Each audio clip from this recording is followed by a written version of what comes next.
Hey guys, welcome back. Thank you so much for being here. Today we're going to be testing out the new Too Faced Maple Syrup Pancakes eyeshadow palette. So before we get into it, I hope you'll consider subscribing to my channel before you leave. Give this video a thumbs up if you enjoy, and let's get into it. Alright, so this is the new Too Faced Maple Syrup Pancakes eyeshadow palette. This is their limited edition palette for fall holiday 2023.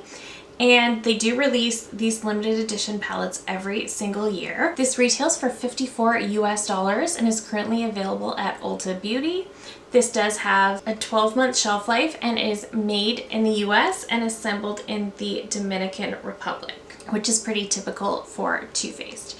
So here is the outer carton. I do think it's really cute. Pulling out the palette, it just looks like this. So just like the box, and then the side has this gold detailing, which I do think the palette is really pretty. The packaging itself is that soft touch matte feel, so I love that. And the lettering is lightly raised, which I think is really nice. Their fall holiday palettes used to come out in tin packaging, and then last year they started releasing them in cardboard packaging. So opening up the palette, it just looks like this. I will show you comparisons of some of their other palettes toward the end of the video, but this is the inside. So I do think it looks very pretty. I love seeing the pops of pinks and purple, but we do typically get those in these palettes. You do get a high quality mirror in here, so I am pleased to see that. And the mirror is also raised, and there is also around the edge, this is also raised a bit above the actual palette. So it's kind of like a border keeping everything in, and then the mirror just tucks in when you close the palette. So I think that style of packaging was sort of new to their new Cosmic Crush palette. So aside from the packaging, this does describe itself as a palette of warm maple syrup scented shadows stacked with 18 sumptuous shades ranging from buttery mattes to sizzling rich metallics that will leave you looking hot and ready for whatever the day or night serves up.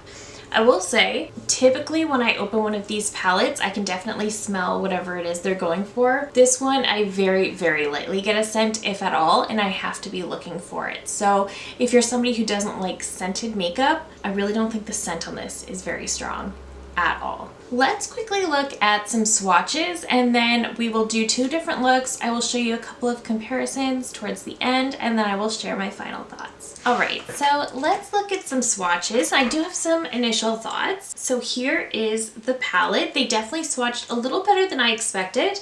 So we have Powdered Sugar, which is supposed to be like a purple. It's got a slight shimmer to it. It is very pretty.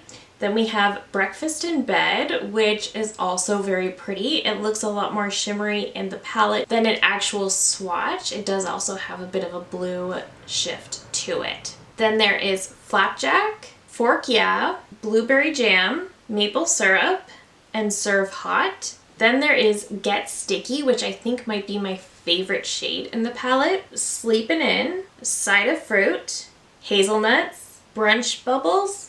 This one did not swatch well either. Short Stack, Cup of Joe, Morning Matcha, Kiss My Griddle, A la Mode, and Oat Cakes. So it does look very pretty. It did swatch better than I expected. Is this a typical Too Faced color story?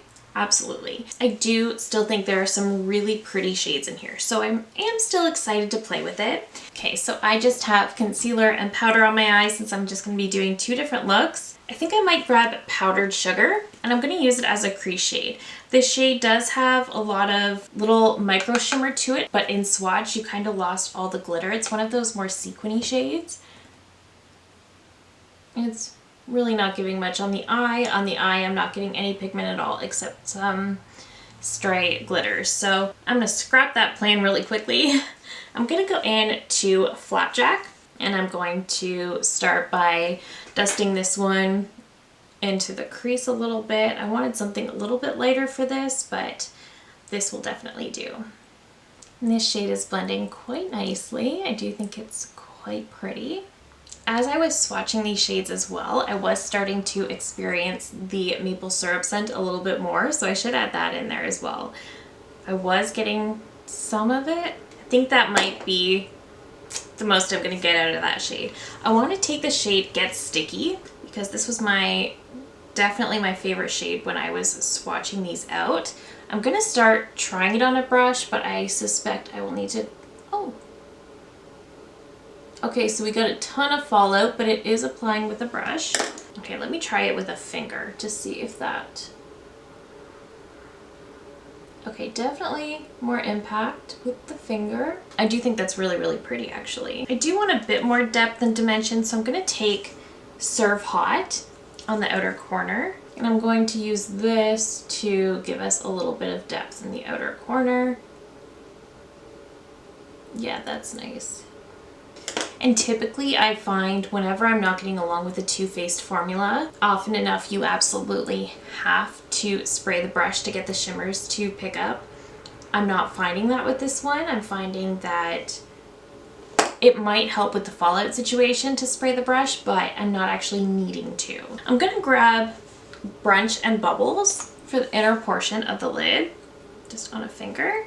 And I'm going to use this as the inner corner shade, but also to sort of create a bit more of that gradient, just blending around those edges.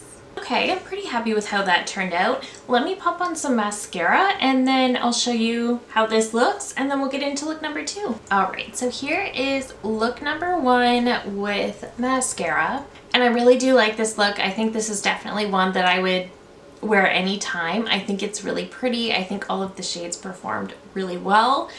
I am really happy with how this one turned out. I just think it looks very, very pretty. Look number 2 was going to be a much more neutral look, but I did play it safe on this side. So I think on this eye, I'm going to play with the greens. I just want to try as much range as I can. So I think I'm going to start with hazelnuts. I'm going to go into this one pretty lightly. I just want to use it to shape out the crease. It's a little more pigmented than I expected, but that's okay. I wanted to play with these purples as well, but I ended up falling in love with the Get Sticky shade and instantly wanted it on my eyes. But I will say I'm not sure I'm the biggest fan of the purples just swatching them out. 2 of them really don't seem to have much of a base, and I think that is typically where Too Faced tends to go wrong with these palettes. They can't seem to get those shades exactly right. I did initially apply too much of this brown, but it did blend out for me really, really well, so I'm happy with that. Okay, that blended quite well. Now I'm going to go into Morning Matcha, and I am going to use this one to deepen the crease. That blended out quite nicely as well. I'm happy with that. Okay. Next, I'm going to grab Cider Fruit. I am going to grab this with a finger. While these are performing quite well with a brush, the finger is still my preferred method for getting the most impact. That's really, really pretty. Okay, I am not at all mad at that. Okay, I'm just gonna blend around the edges. I'm going to grab a slightly denser brush, and I'm just going to pack on Morning Matcha to that outer corner just a little bit more. Okay, I do really, really like this green though. Okay, I'm so pleased with how that turned out. I am going to make this a little bit grungier, and I'm gonna go into Kiss My Griddle. I'm gonna pick up some of that on a brush, and I'm going to use it on the outer corner, both to deepen and to tie in that lighter green. That looks really nice. Back into my crease brush just to blend.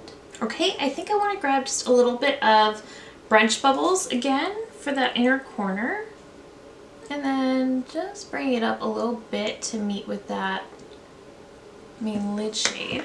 Okay, I am actually really happy with this look.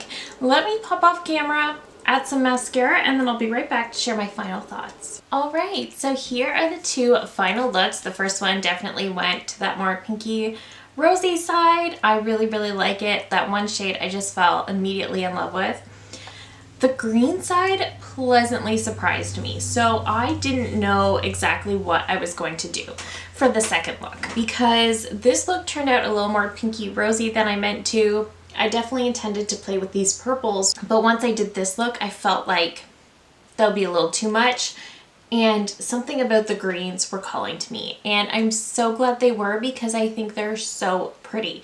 They work together so well, they perform so well. I am very pleasantly surprised. So while I didn't get to use some of these other purples, I do think these two are going to be very similar to what we typically get in their palettes. The way they swatched was very kind of baseless. You do get these chunks of shimmer, but you don't actually get much of a base. I will, of course, try them out so I can firm up my thoughts in time for my speed reviews, but I think those are going to be very typical of what we typically get in all of their palettes. That being said, the rest of the shades in here are so beautiful. I do think this shade is a little bit pointless. I think it might serve as an inner corner highlight, if anything, but otherwise it really has no pigment to it at all. When I swatched this one out, it gave me like a very, very powdery, chalky almost light purple, and then when I tried to blend it on the eyes, I had no pigment, I just had glitters. So this shade, if anything, would be a dud in the palette.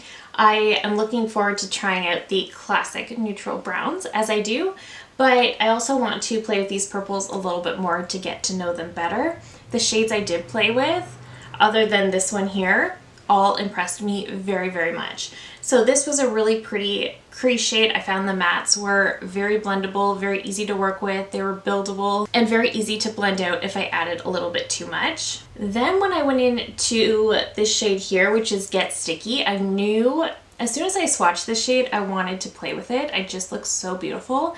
And I was right. I was not disappointed. I loved it. I found these metallics did perform really well. They worked well with a brush or with a finger. I still think a finger gives the most impact, but they did still perform very, very well with a dry brush, which won major points with me. This shade Brunch Bubbles, it's one of those sort of chunkier metallics. It's got a really beautiful shine, but it is a little bit chunkier. So I will say, if you do go in for these chunkier metallics like this one I would say as well, you're going to get fallout with them. So I do recommend doing your eyes first with these, just because they do have quite a bit of fallout with these shimmers. I found the green side really didn't give me as much fallout, which is interesting. Let's look at some comparisons to some of the other Too Faced palettes. So I pulled the Too Faced Pumpkin Spice, which I believe was their fall launch for 2020. Comparing the two, they look very, very similar. Very similar, different layout, but overall pretty similar. I would say you do obviously get a lot less of these warm orangey shades in the new maple syrup palette. In place of those, you tend to have some more of those blues, which I think is interesting. I think that's a nice touch. I like seeing them kind of branch off a little bit more. I do think the formula in the new palette is a lot better than this one. I find some of the shades in here ended up being quite dry, whereas in the new palette, I don't find that to be the case. I think the pop of purple made me want to pull the Better Than Chocolate palette. Again, sort of similar because we get a lot of these neutral browns. We get that pop of purple. We also get a pop of blue. And I do think comparatively, there's a lot of similarities. We obviously don't get any of the greens in here, but this one will give you a better range of color as well as the formula. I think in the new one is better. There's just something about the way the metallics performed as opposed to these last two palettes. They weren't nearly as dry. While I did get some fallout, I just did not find them to be as dry, and I found they performed a lot better, and I was really happy with the looks I create. It has been a while since I gave a Too Faced palette a good review, but this is definitely it. I am definitely pretty happy with this. I do think there are some shades in here that might be considered duds. This one, I know for me, it's a bit of a dud, and I'm going to need to test these purples out a little bit more. But overall, I am quite happy with this one. I think the last time I was this happy with a Too Faced palette was probably the Teddy Bear palette. I have had some pretty lousy experiences with their palettes, but this is actually pretty good. I don't know if this is part of the new ownership. I know they changed hands, so I don't know if there's some sort of new formula going on, what they're doing, but I'm really happy with this. I do think they did a nice job. That being said, I don't necessarily recommend spending full price on it. It is still $54 because we do have some shades that are a little iffy. I would say this is a good one if you're wanting to, maybe you collect their novelty palettes every fall. Just wait until it goes on sale. That's all. I Again, I think this is wonderful, but wait till it's on sale or you have some Ulta points. I would definitely recommend just waiting until this is on sale, because I just don't recommend paying full price for something that's not 100%. Like a Natasha Denona palette, $69, you're getting 15 shades that are all phenomenal. Not one single one is going to let you down, whereas this one, some of them might. So this is definitely an improvement over some of their previous palettes. I haven't tried their last few holiday launch palettes because, again, I hadn't had good experiences. This one makes me think I'm going to be purchasing their next one. So I do think this is great, and I'm really happy I picked it up. I'm happy I tried it out, and I will definitely use it in the future, and I will definitely continue to get use out of it because I really do want to play with these purples. I want to play with the neutrals as well, but I also really love both of the looks I created today, so I will definitely be playing with this one. I think this is a really fun palette for fall, and I'm going to really enjoy it. But that is it for me today. Let me know down below if you're thinking of picking this one up. Let me know if you have any questions that maybe I didn't quite answer. But that is it for me today. If you're new here, I hope you'll consider subscribing before you go. I do upload at least 3 new videos every single week. Thank you again so very much for watching, and I will see you in my next one. Bye!